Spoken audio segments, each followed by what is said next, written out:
Assalamualaikum warahmatullahi wabarakatuh. Alhamdulillahirabbil alamin. Pemirsa, berjumpa lagi dengan saya di channel yang insya Allah ini channel untuk syiar agama Allah subhanahu wa ta'ala. Maka jangan lupa mohon dukungannya dengan cara like, subscribe, dan share seluas-luasnya. Insya Allah kalau kita menge-share atau membagikan video-video konten-konten tentang dakwah agama Allah subhanahu wa ta'ala, kita pun akan mendapatkan pahala. Makanya jangan sampai ketinggalan, terus menge-share, membagikan video-video dakwah Islam. Kita pun insya Allah bagian dari dakwah kita melalui medsos yang kita miliki. Mari kita dengarkan lagi kajian-kajian dari guru-guru kita, bil khusus Buya Ar-Razi Hasim, yang mana kajiannya insya Allah sangat bermanfaat, bekal dunia dan akhirat kita. Karena kita ini sebagai manusia butuh sekali dengan nasihat, karena iman kita naik turun. Oleh karena itu sering mendengar pengajian, insya Allah iman kita terjaga, terpelihara. Oleh karena itu jangan lupa saksikan sampai dengan selesai agar wawasan dan ilmu pengetahuan kita bertambah, agar juga tidak gagal paham. Insya Allah marilah kita saksikan, insya Allah sangat bermanfaat.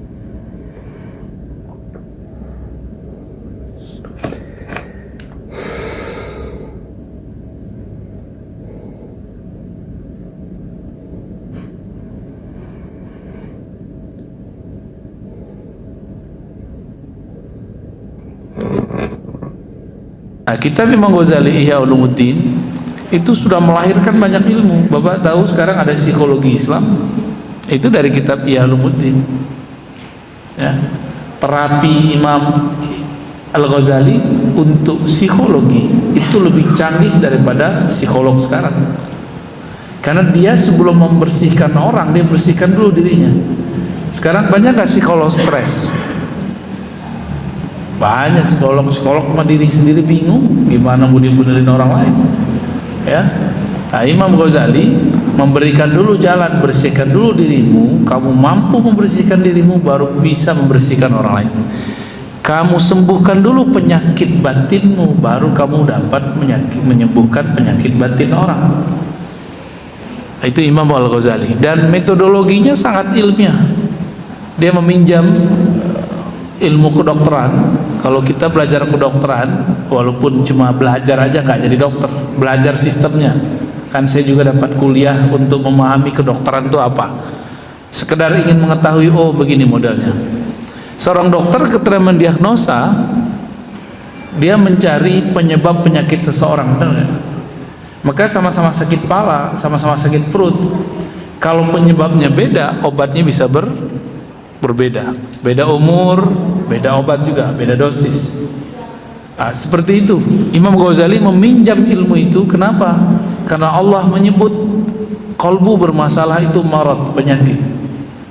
Jika penyakit zahir, caranya cari tahu dulu penyebabnya apa, maka kemudian didiagnosa indikatornya apa, baru diberikan obatnya. Nah, obat ini nggak boleh sembarangan. Obat itu harus sudah teruji. Imam Ghazali sudah mengujinya ke dirinya sendiri, baru kemudian kepada muridnya. Ribuan muridnya sudah mengalami ini.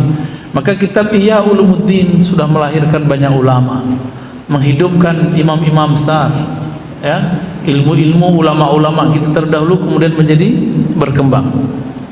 Cuma sayang sekali orang-orang yang tidak paham kemudian mengatakan Ghazali ini nggak ngerti hadis. Oke, anggap dia nggak ngerti hadis. Kita ukur dulu yang ngomong ini baca kitab hadis banyak Ghazali nggak? Ya, Imam Ghazali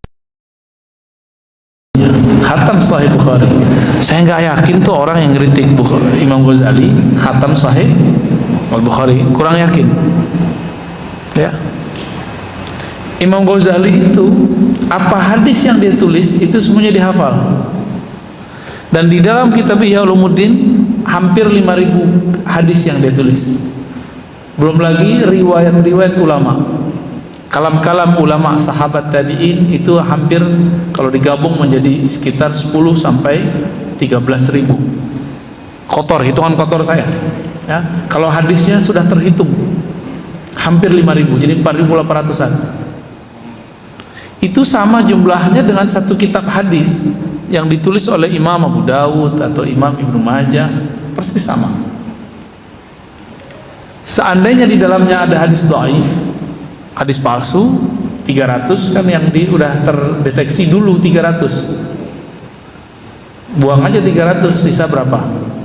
Kalau 5.000 kurangin 300, 4.700 masih bisa dipakai ya. Cuma karena mereka ikut-ikutan, ada yang komentar, ikut-ikutan komentar ya. Padahal baca kitab Ghazali aja belum pernah, kalaupun pernah cuma beberapa lembar. Cuma mendengarkan kata orang terhadap Ghazali itu berarti taklid, katanya anti taklid. Kalau ingin mengerti Ghazali langsung baca kitabnya ya. Alhamdulillah saya dihidupkan Allah dalam tradisi yang mencintai kitab ulama, dan ada Majmu' Rasail Imam Ghazali 7 juzu, 7 jilid, tapi kemudian digabung jadi satu bundel. Alhamdulillah kita khatam dulu 2000 berapa ya, udah waktu saya masih S1, alhamdulillah kita khatam 2006 lah. Nah, kemudian kita juga mengkaji kitab-kitab yang lain. Jadi Imam Ghazali ini pernah curhat mengenai perjalanan hidupnya, bahwa dia ini pindah-pindah aliran juga. Terakhir ketemulah ilmu kerohanian yang kemudian disebut tasawuf. Inilah ilmu yang menyembuhkan banyak penyakit orang, penyakit kolbu, penyakit stres. Kalau penyakit badan ya datang ke dokter lah. Tapi kalau sholat nggak khusyuk, bisa nggak datang ke dokter?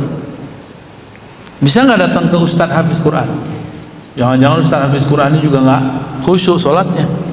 Bisa nggak datang ke Kiai? Kiai juga nggak khusyuk sholatnya.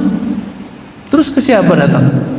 Nah, inilah yang ditawarkan Imam Ghazali. Maka ilmu ini melahirkan ilmu yang luar biasa. Tapi yang nggak paham ngomongnya apa? Ghazali mematikan ilmu agama. Nggak ngaca sebelum berbicara.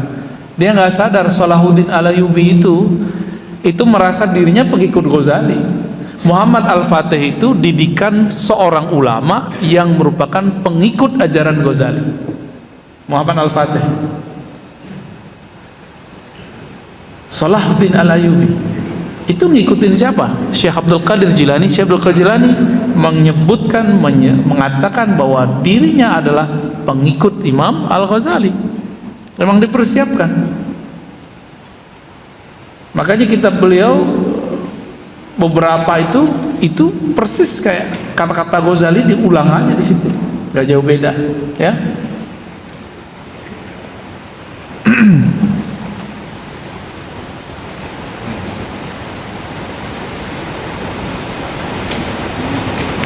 Oke. Kita mulai masuk saja ya. Mungkin ulasan saya tentang Ghazali sudah banyak saya sampaikan di luar. Silakan diikutin mungkin rekaman-rekamannya.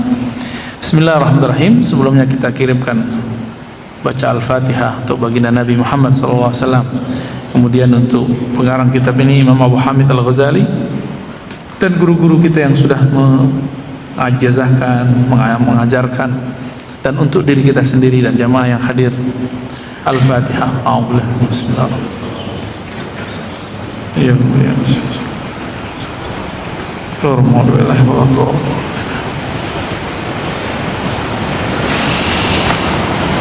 wa bisanad al-muttasil al-Imam Al-Ghazali qala alhamdulillahi haqqa hamdi ya. Wassalatu wassalamu ala Muhammadin rasulihi wa abdihi wa ala alihi wa ashabihi min ba'di. Ini pembukaan aja ya. Amma ba'du. Nah, langsung masuk ke isi. Fa'alam, ketahuilah ayuhal haris ala iktibasil ilm, wahai orang-orang yang menginginkan belajar ilmu, ingin mengambil ilmu,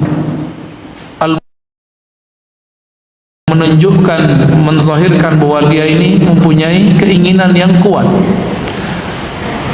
Annaka in kunta taqsidu bi talabil ilmi al-munafasata, jika engkau berniat belajar suatu ilmu untuk bersaing, berdebat. Ntar belajar dulu nih sama Razi untuk debat Salafi, itu nggak benar tuh, ya. Nggak usah ngaji sama saya, ya. Wah, saya mau debat deh besok melawan Ahmadiyah, melawan LDI, nggak nggak usah, itu nggak bener. Niat ngaji ya ngaji, ya, niat belajar ya untuk belajar, nggak lebih. Annaka in kunta taqsid bi talabil ilmi al-munafasa wal mubaha wa taqaddum ala al-aqran wa istimala wujuhin nas ilaik wa jam'a hutami dunya fa anta sa'in fi hadbi dini. Jika tujuanmu bersaing, jadi PNS, jadi hakim, jadi dosen, niatnya mau jadi dosen PNS. Nah, dulu kan saya niatnya mau jadi profesor. Udah hilang Pak niat begitu. Udah nggak ada tuh. Dulu mau ngisi seminar, udah hilang tuh ya. Karena saya dulu pernah sering ngisi seminar. Kenapa kemudian kita tidak meneruskan itu? Ya, kampus itu berpikirnya egonya tinggi, nggak mau memikirkan hal-hal yang orang sedang ribut di luar. Padahal orang-orang ribut di luar itu lebih urgent diselesaikan. Mana ada orang-orang kampus sekarang mau menyelesaikan persoalan yasinan orang debat tengkar pas kampung? Nggak ada yang mau. Wah, itu urusan cetek ya, cetek bagi ente, bagi masyarakat bukan. Ya. Orang kampus mana mau bahas Sayyidina bid'ah tidak bid'ah. Orang udah debat, udah tengkar di sana sini. Bagi mereka bicarakan itu nggak penting di kampusnya, di luar apa penting. Hidup kita kan di luar lebih banyak daripada di kampus. Ya. Begitu juga yang tinggal di pesantren ngerasa wah dalil ini mah dari dulu saya juga ngerti gitu. Berarti dia nggak mau. Pesantren itu sekarang udah kayak alien bagi sebagian orang. Kampung, tinggal di satu kampung, tapi nggak ada kontribusinya kepada masyarakat. Nah, maka masih baguslah kita mendukung jika masih banyak pesantren yang dia mengajar, ada santri yang ditugaskan mengajar masyarakat atau ustadz yang ditugaskan untuk membimbing masyarakat sekitar. Kalau enggak nanti kayak mercusuar, di bawahnya gelap, terangnya keluar. Ya, jangan salahkan umat kalau itu terjadi. Sekarang muncul lagi hal yang baru. Apa itu? Semua orang sekarang bisa ngaji. Lagi di mobil bisa ngaji, lagi di rumah mau tiduran bisa jadi santri tiduran, santri kaum rebahan. Orang lagi tren istilah kaum rebahan ya. Wah, sambil rebahan bisa dengerin pengajian di rumah. Kalau kita nggak isi konten-konten ini dengan hal-hal yang baik, maka akan diisi sama yang lain. Maka wajib kita mengisi. Jadi kita support Pak. Kalau masjid ini ada kelebihan uang dana, ya support anak-anak mudanya untuk membuat konten-konten yang positif. Tapi tunggu dulu, ustadznya harus difilter dulu, ya. Jangan taruh malah bikin rame tar, ya. Prosesnya panjang, bisa belajar ke teman-teman di MRBJ itu. Panjang prosesnya, panjang. Lumayan berjibaku lah. Belum lagi dikata-katain disesatkan, belum lagi pengurusnya diteror dengan kata-kata neraka, bid'ah, sesat. Oh, macam-macam ya. Jadi panitia surga neraka dia. Jika maksudmu, ini masuk juga nih. Kita mau dakwah lewat channel YouTube. Termasuk antum yang operator nih. Niatnya mau bersaing sama channel lain nggak boleh. Benerin niatnya. Kalau ya saya suruh turunin sekarang juga. Berhentiin dan apa istilahnya? Take down semua video saya. Ya, kita nggak ada niat-niat begitu. Kita cuma berniat kajian-kajian ini dinikmati siapa saja.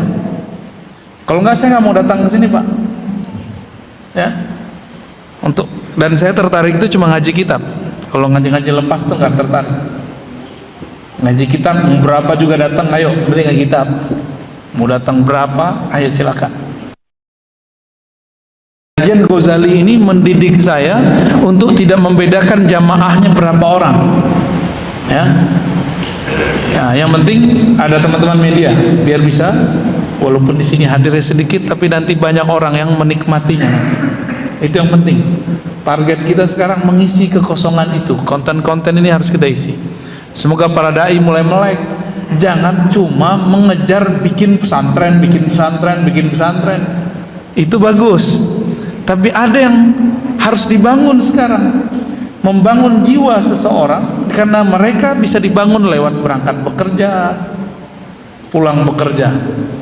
Ya, semoga para dai kita mulai melek ya. Jangan cuma proposal mau bangun bangunan, tapi juga membangun secara virtual ya, secara digital. Nah, jadi teman-teman para youtuber ini, para youtuber nih, youtuber PA, antum video diambil, biarin aja ya, gak apa-apa, ambil aja, tolong begitu ya, niatnya yang bener aja. Mau cari duit atau mau cari ridha Allah, gitu aja ya. Kalau mau cari duit, udah antum nyetor ke aneh ya, bagi-bagi dong kita ya enggak. Tapi kita niatnya dakwah, bukan mau bisnis. Kalau mau bisnis jelas MOU kita ada ya. Kita nggak mau bisnis, kita mau dakwah, kita mau mengisi konten-konten ini. Fastabiqul khairat aja, nggak usah kemudian menyerang channel-channel yang lain, menyerang masjid yang lain, nggak usah.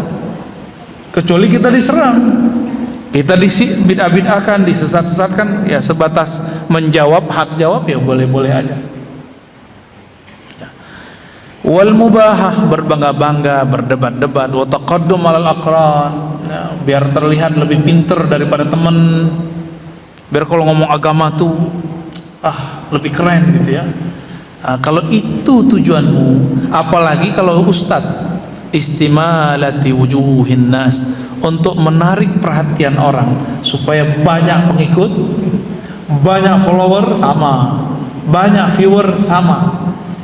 Kalau niatnya untuk itu, fa anta sa'in fi hadmi dinik, kamu sedang bergerak menghancurkan agamamu sendiri, agamamu, dirimu sendiri. Din bisa juga berarti akhlak. Engkau sedang menghancurkan akhlakmu sendiri, itu maksudnya. Wa ihlaki nafsik, bahkan engkau sedang menghancurkan jiwamu. Jiwa kita yang hakiki nggak mau begitu ya. Wa bai'i akhiratika bidunya, dan menukar akhiratmu dengan dunia yang rendah. Jadi beliau ini lagi ngomong tentang innamal a'malu bin niat ya. Nah, maka Bapak Ibu saudara sahabat karena Allah, kita ngaji niatnya cuma satu, memperbaiki diri kita di sisi Allah Subhanahu wa ta'ala.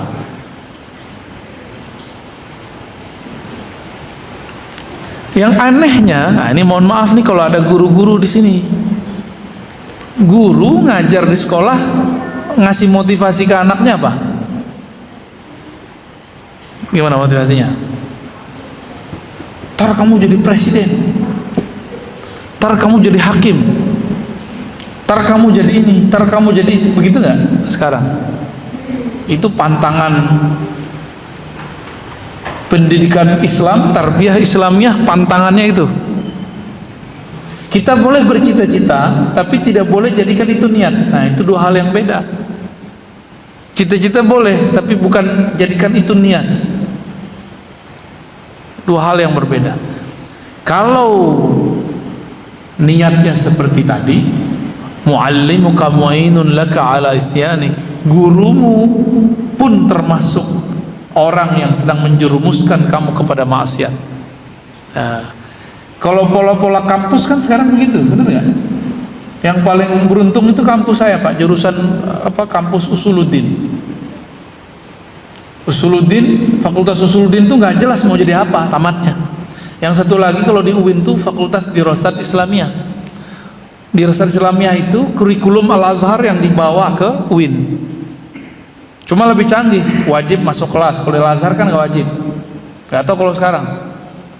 Terus Al-Azhar mahasiswanya nggak ada presentasi.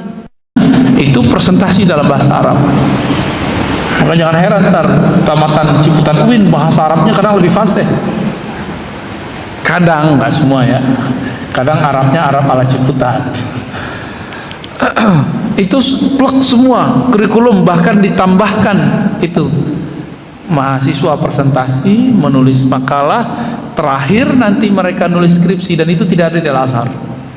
Di Di Al-Azhar S1 mahasiswa masuk ke ruang hall gede kayak teater atau kayak nonton bola, nggak ada absensi dulu. Saya nggak tahu kalau sekarang, saya belum nanya lagi. Ya, masuk aja. Yang penting kuliahnya, ujiannya, yang penting ujiannya hafal korornya apa, mukorornya apa, buku diktatnya harus dihafalin, harus ngerti. Maka jangan heran ya, ada orang sekolah ke sana tapi tidak membawa ajaran Al-Azhar. Jadi jangan heran nanti kuliah di Al-Azhar tapi tidak bawa ajaran Al-Azhar. Ya mohon maaf aja nih. Ya. Karena sudah yang menyerang saya dari mereka banyak juga, padahal yang akidah saya akidah Al-Azhar. Fikih saya ngikutin Al-Azhar, tasawuf saya ngikutin Al-Azhar. Karena guru saya Syekh Hasan itu S1, S2, S3 Al-Azhar. Ya, ulama yang paling berpengaruh lah dalam diri saya dalam bab ulum Islamiyah. Ya, baik. Kami dulu diajar betul supaya jangan berniat aneh-aneh ketika kita belajar. Ya. Wa syarikun laka fi khusrani. Kalau gurumu memotivasimu supaya jadi ini, jadi itu, jadi ini, jadi itu. Seperti saya dulu dididik di sekolah dulu. Oh, guru kita begitu waktu sekolah, ya. Ntar kamu jadi ini ya, ntar kamu jadi ini ya. Akhirnya itu menyiksa juga. Gak bisa membedakan cita-cita dengan niat, ya. Cita-cita mah boleh apa aja, niatnya jangan. Karena niat itu berbarengan dengan perbuatan. Baik. Wa huwa kaba'i sayfin min qati'i tariqin wa man 'ana 'ala ma'siyatin walau bi syatri kalimatin kana syarikan fiha. Ya. Dan dia, ya, gurumu menjadi ba'i sayfin. Ya, dia kayak menjual senjata dari perompak atau jadi orang yang qati' tariq. Dulu di zaman sekarang udah nggak ada ya. Kita kalau pergi ke suatu tempat, di tengah jalan itu ada orang yang akan merampok bawaan kita, kayak film-film jadul itu loh, film-film Cina itu ya. Lagi di bawah pas di lembah nggak ada orang, tiba-tiba ada penyamun, apa namanya? Ya, apa, perampok. Dulu zamannya ayah Buya Hamka masih begitu. Zaman Buya Hamka, siapa nama ayahnya? Haji Rasul Syekh Abdul Karim. Itu masih begitu, ya.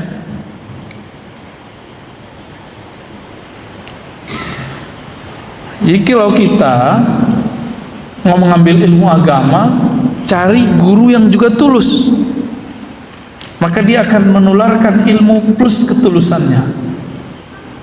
Jangan hanya cari orang pinter. Kalau cuma mencari orang yang pinter, dia cuma menularkan kepintaran tapi tidak menularkan keikhlasan. Ya, itu bedanya. Maka jangan tergila-gila dengan hafalan. Cari hafiz Quran yang tulus. Tulus itu nggak bisa dengan menghafal. Tulus itu belajar interaksi dengan orang yang tulus, baru dapat ketulusan. Tulus itu kayak kita kalau berteman dengan orang harum, jual parfum ya ikut harum, itulah. Nah, itu perbedaannya. Wa in kanat niyatuka wa qasduka fima bainaka wa bainallahi ta'ala min ta'allumul ilm hidayah duna mujarrad riwayah fa abshir. Jika niatmu dan tujuanmu antaramu dan Allah, niatnya adalah belajar untuk mendapatkan hidayah, bukan sekedar ingin ahli nanti hafalan, bisa nanti ikut lomba, suaranya bagus. Ini mohon maaf ya, dulu kita disuruh tuh sama orang tua kita, kamu latihan irama ya, kursus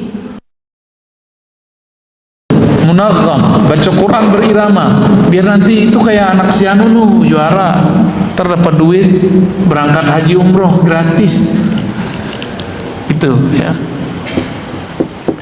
Tapi biasanya orang-orang yang menjadikan Quran atau hadis atau ilmu sebagai jembatan, Allah kasih yang dia niatkan, tapi Allah tidak berikan keberkahan. Ya, antum coba aja tuh undang orang anak yang juara ya, juara internasional. Coba nggak sopan dikit sama dia, ngamuk-ngamuk dia. Ya. Coba kurangin dikit fee-nya, bisa ngamuk-ngamuk dia. Kecuali kolbunya bener. Ya. Nggak tahu, siapa tahu ada yang benar, siapa tahu niatnya syiar. Baik. Ini kenapa depannya berisik mulu nih? Fee, muskilah? Hah?